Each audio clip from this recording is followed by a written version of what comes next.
Assalamualaikum warahmatullahi wabarakatuh. Salam sejahtera bagi kita semua. Yang terhormat Bapak Ibu dosen penguji sidang tesis, Alhamdulillahirrabbilalamin. Pada kesempatan ini kita masih diberikan perlindungan serta kesehatan dari Tuhan Yang Maha Esa. Perkenalkan, saya Nila Pertiwi Gunanegara dari kelas reguler 45 Kampus Jakarta yang akan mempresentasikan tesis saya yang berjudul Likuiditas dan Risiko Bank dengan dosen pembimbing Bapak Leo Indrawardana. Selanjutnya saya akan masuk ke bagian pertama penelitian ini, yaitu latar belakang.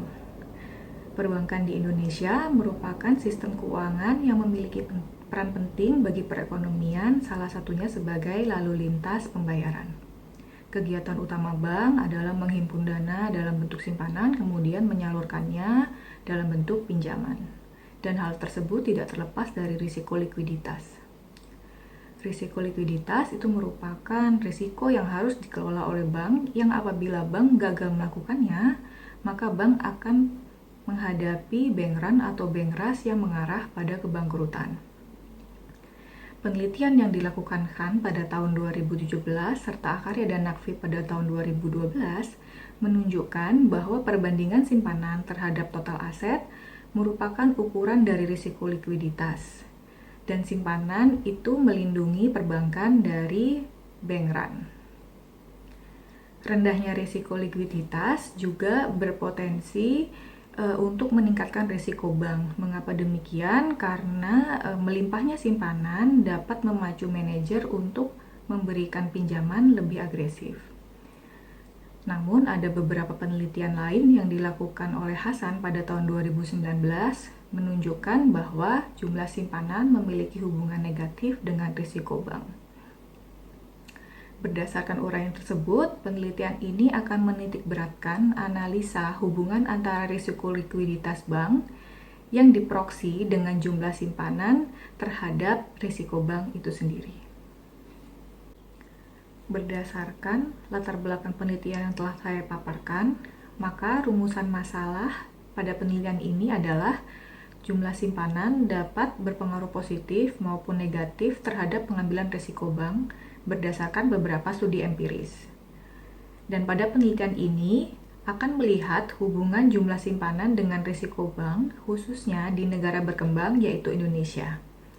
Pertanyaan penelitian yang diajukan adalah apakah terdapat hubungan positif antara jumlah simpanan bank dengan risiko bank, dan tujuan penelitiannya adalah untuk menguji pengaruh jumlah simpanan bank terhadap risiko bank itu sendiri. Selanjutnya, saya akan masuk ke bagian 2 dari penelitian ini, yaitu landasan teori. Yang pertama adalah manajemen risiko perbankan di Indonesia. Manajemen risiko perbankan di Indonesia diatur melalui Peraturan Otoritas Jasa Keuangan atau POJK nomor 18 garing POJK titik 03 garing 2016 tentang penerapan manajemen risiko bagi bank umum. Manajemen risiko adalah serangkaian metodologi dan prosedur yang digunakan untuk mengidentifikasi, mengukur, memantau, dan mengendalikan risiko yang timbul dari seluruh kegiatan usaha bank. Kemudian yang kedua adalah risiko likuiditas. Risiko likuiditas adalah risiko akibat ketidakmampuan bank untuk memenuhi kewajiban jatuh tempo dari sumber pendanaan arus kas dan atau aset likuid berkualitas tinggi yang dapat diagunkan tanpa mengganggu aktivitas dan kondisi keuangan bank. Risiko likuiditas bank itu dapat dari sisi aset maupun dari sisi liabilities. Landasan teori selanjutnya adalah teori keagenan atau agensi teori.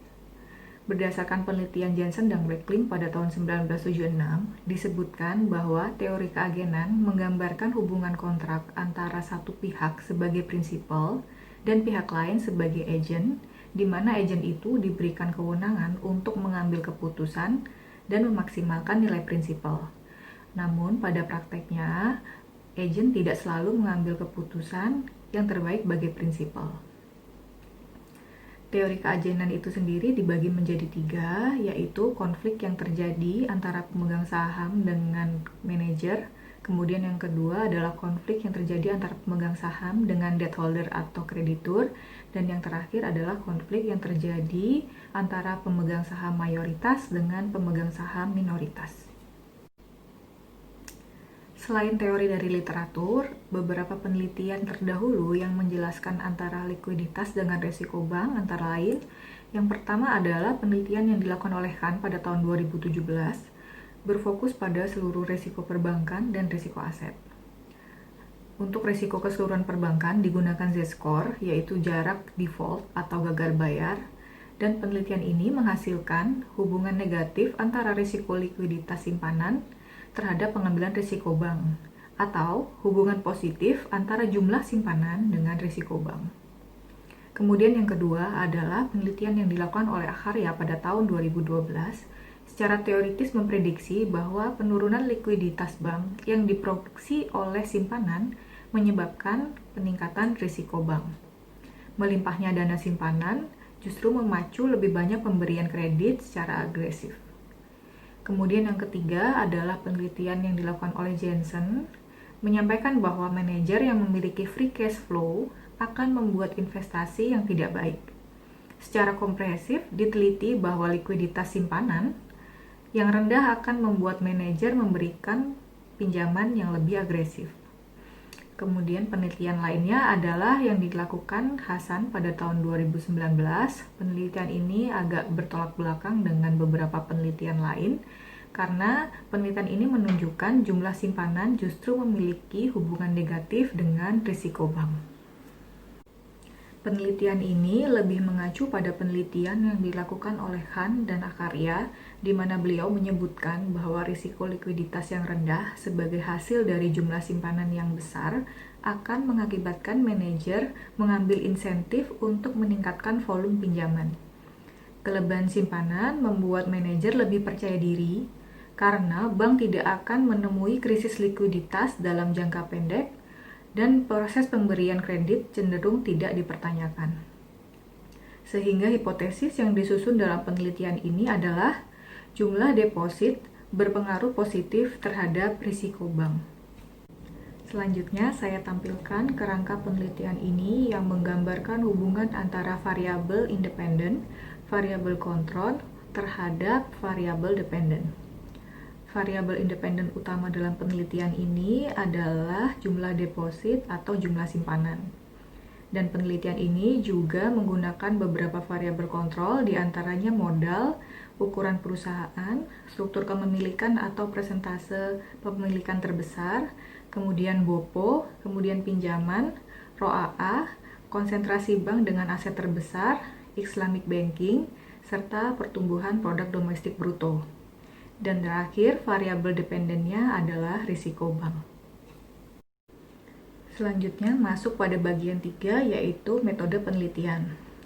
Sampel pada penelitian ini adalah seluruh bank umum yang tercatat pada OJK di tahun 2006 sampai tahun 2018. Untuk datanya adalah data sekunder yang diperoleh dari laporan keuangan tahunan bank umum pada website OJK.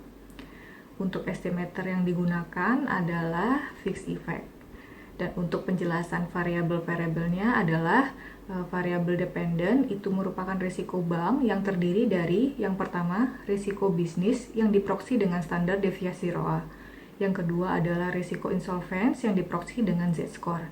Dan yang ketiga adalah risiko kredit yang diproksi oleh loan loss provision atau CKPN dibandingkan dengan total aset. Untuk variabel independen menggunakan jumlah simpanan dengan lag 1 tahun periode sebelumnya.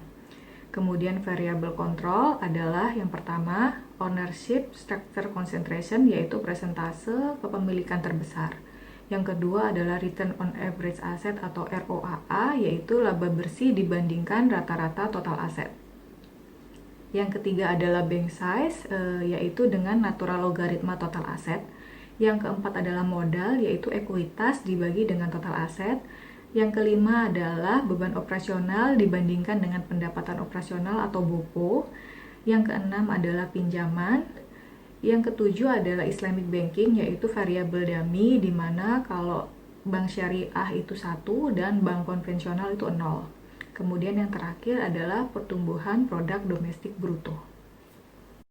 Selanjutnya masuk ke bagian 4, yaitu hasil penelitian.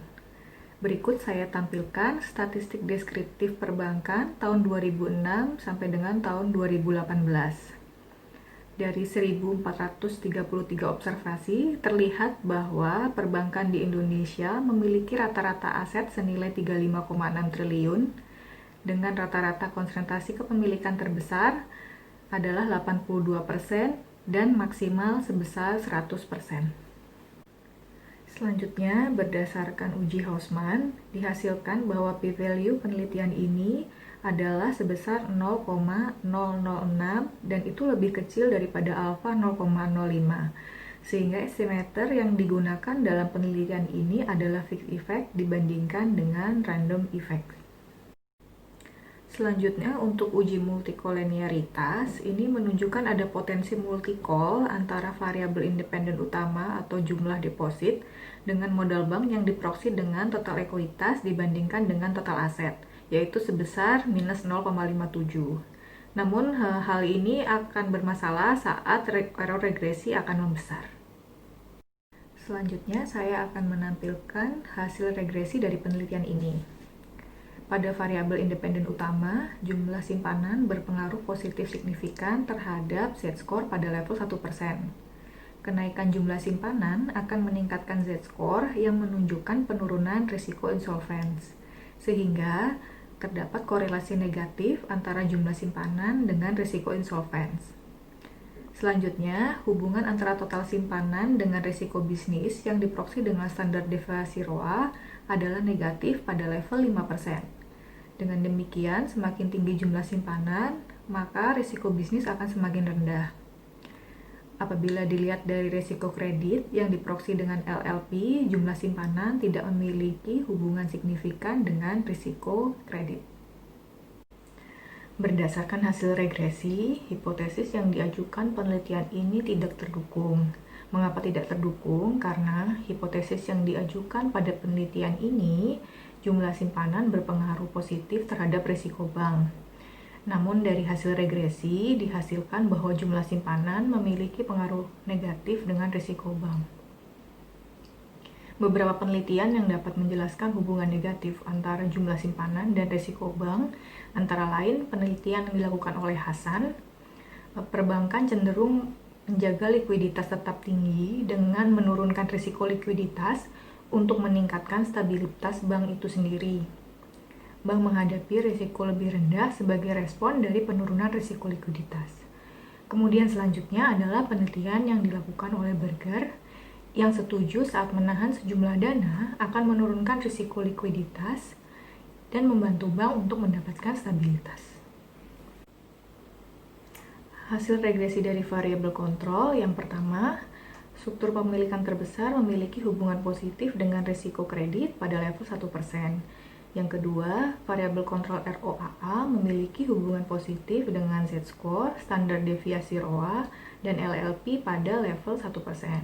Yang ketiga, ukuran perusahaan menunjukkan hubungan negatif dengan risiko kredit pada level 5%.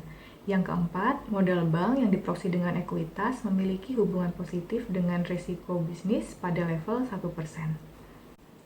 Selanjutnya, variabel kontrol BOPO memiliki hubungan negatif dengan risiko insolvents dan risiko bisnis pada level 1%. Dan variabel pinjaman memiliki hubungan positif pada level 1% dengan risiko kredit. Kemudian yang ketujuh, variabel Islamic Banking memiliki hubungan positif dengan risiko insolvents serta risiko bisnis. Kemudian yang kedelapan, 3 bank dengan konsentrasi aset terbesar memiliki hubungan negatif terhadap Z-score pada level 5% sebagai hasil penelitian dari Miskin tahun 1999, yaitu Too Big to Fail. Kemudian yang ke-9, variabel pertumbuhan produk domestik bruto memiliki hubungan positif dengan Z-score pada level 10%. Akhirnya telah sampai pada bagian akhir penelitian ini, dan disimpulkan bahwa penelitian ini menguji pengaruh likuiditas bank yang diukur dengan jumlah simpanan terhadap pengambilan risiko bank. Setelah mengontrol berbagai variabel, Penelitian ini mengarahkan pada simpulan bahwa jumlah deposit atau likuiditas yang tinggi menurunkan risiko bank. Keterbatasannya adalah penelitian ini menggunakan data perbankan tahun 2006 sampai dengan 2018, namun tidak diteliti pengaruh pada saat krisis ekonomi tahun 2008. Sehingga saran ke depannya mungkin dapat ditambahkan penelitian saat krisis ekonomi 2008 dan ditambahkan beberapa variabel, salah satunya loan to deposit ratio serta net stable funding ratio untuk proksi pengukuran risiko likuiditas. Demikian presentasi penelitian yang telah saya laksanakan. Apabila ada kekurangan saya mohon maaf, dan untuk selanjutnya saya mohon masukan lebih lanjut dari Bapak Ibu dosen penguji. Saya akhiri, wassalamualaikum warahmatullahi wabarakatuh.